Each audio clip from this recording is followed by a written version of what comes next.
आदरणीय मास्टर जी, मैं बोला हूँ, आपका पुराना छात्र। शायद आपको मेरा नाम भी याद ना हो। कोई बात नहीं, हम जैसों को कोई क्या याद रखेगा। मुझे आज आपसे कुछ कहना है, सो ये चिट्ठी डाक बाबू से लिखवा रहा हूँ। मास्टर जी, मैं 6 साल का था जब मेरे पिताजी ने आपके स्कूल में मेरा दाखिला कराया था। उनका कहना था कि सरकारी स्कूल जाऊंगा तो पढ़ना लिखना सीख जाऊंगा और बड़ा होकर मुझे उनकी तरह मजदूरी नहीं करनी पड़ेगी। 2 वक्त की रोटी के लिए तपते शरीर में भी दिन रात काम नहीं करना पड़ेगा। अगर मैं पढ़ लिख जाऊंगा तो इतना कमा पाऊंगा कि मेरे बच्चे कभी भूखे पेट नहीं सोएंगे। पिताजी ने कुछ ज़्यादा तो नहीं सोचा था मास्टर जी। कोई गाड़ी बंगले का सपना तो नहीं देखा था। वो तो बस इतना चाहते थे कि उनका बेटा पढ़ लिख कर बस इतना कमा ले कि अपना और अपने परिवार का पेट भर सके और उसे उस दरिद्रता का सामना ना करना पड़े जो उन्होंने आजीवन देखी।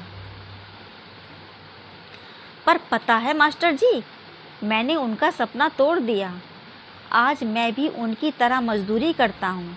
मेरे भी बच्चे कई कई दिन बिना खाए सो जाते हैं। मैं भी गरीब हूँ, अपने पिता से भी ज़्यादा।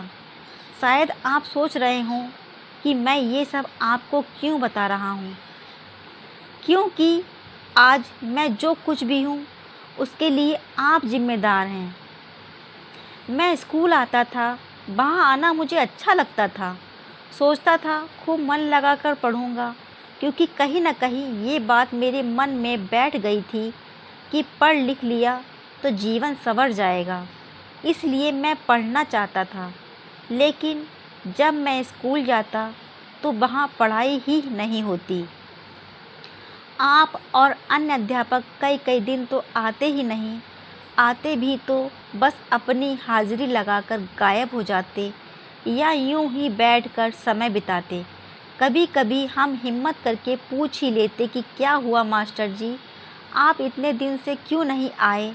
तो आप कहते कुछ ज़रूरी काम था। आज मैं आपसे पूछता हूँ, क्या आपका वो काम हम गरीब बच्चों की शिक्षा से भी ज़्यादा ज़रूरी था? आपने हमें क्यों नहीं पढ़ाया मास्टर जी? क्यों आपसे पढ़ने वाला मज़दूर का बेटा एक मज़दूर ही रह गया? क्यों आप पढ़े लिखे लोगों ने मुझ अनपढ़ को अनपढ़ ही बनाए रखा? क्या आज आप मुझे वो शिक्षा दे सकते हैं जिसका मैं अधिकारी था? क्या आज आप मेरा वो बचपन, वो समय लौटा सकते हैं? नहीं लौटा सकते ना, तो छीना क्यों? कहीं सुना था कि गुरु का स्थान माता पिता से भी ऊंचा होता है, क्योंकि माता पिता तो बस जन्म देते हैं, पर गुरु तो जीना सिखाता है। आपसे हाथ जोड़कर निवेदन है, बच्चों को जीना सिखाइए। उनके पास आपके अलावा और कोई उम्मीद नहीं है। उस उम्मीद को मत तोड़िए। आपके हाथ में सैकड़ों बच्चों का भविष्य है, उसे अंधकार में मत डुबोइए। पढ़ाइए, रोज़ पढ़ाइए। बस इतना ही कहना चाहता हूँ। क्षमा कीजिए। भोला। आज की हमारी स्टोरी आपको कैसी लगी? अच्छी लगी तो प्लीज़ लाइक, सब्सक्राइब, शेयर करना ना भूलें। Thank you.